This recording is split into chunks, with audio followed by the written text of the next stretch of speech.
The Bolivian presidential plane has been forced to make an unscheduled stop in Austria because France and Portugal thought the American fugitive Edward Snowden was on the plane and wouldn't let it through their airspace.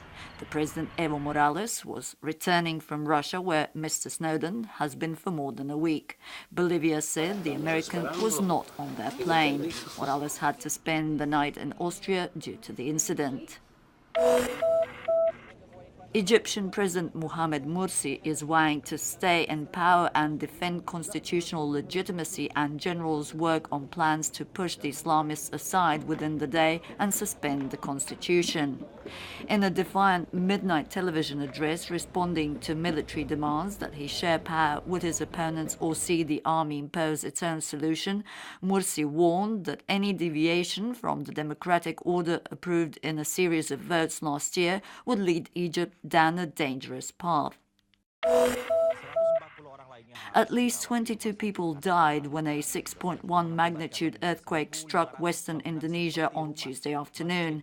Buildings collapsed and landslides were reported. Residents were evacuated to 10 temporary shelters. In 2004, a magnitude 9.1 earthquake off Aceh triggered a tsunami that killed 230,000 people in 14 countries.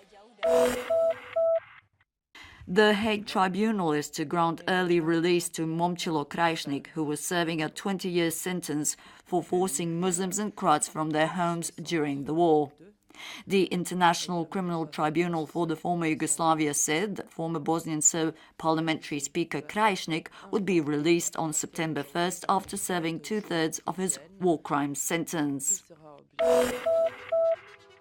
And in Croatia, a 15-kilometer-long queue of lorries is still reported on the Batrovci-Bajakovo border crossing between Croatia and Serbia, although the flow of vehicles is somewhat smoother than yesterday, the second day of EU regulations being implemented at border crossings. Passenger traffic is not affected, but it takes lorries some 30 hours to make it over the border. And in arts and entertainment, an exhibition by renowned Croatian artist Nives Kavoric-Kurtovic titled An Ode to the Hand opened at the Split Old City Hall last night. The drawings and other works of art by Kavoric-Kurtovic can be seen until August 14th. And turning to sports. The Wimbledon tennis tournament continues with yet another upset. Belgian Kirsten Flipkens has beaten former champion Petra Kvitova 4-6, 6-3, 6-4 to reach the Wimbledon semi-finals on Tuesday. She'll be playing Marion Bartoli of France, who beat American Sloane Stephens 6-4, 7-5. German Sabine Lisicki, who earlier ousted favourite Serena Williams, beat Estonia's Kaia Kanepi 6-3, 6-3. Lisicki will be playing Poland's Agnieszka Radwanska in the semi-finals. The men's quarterfinals are being played today.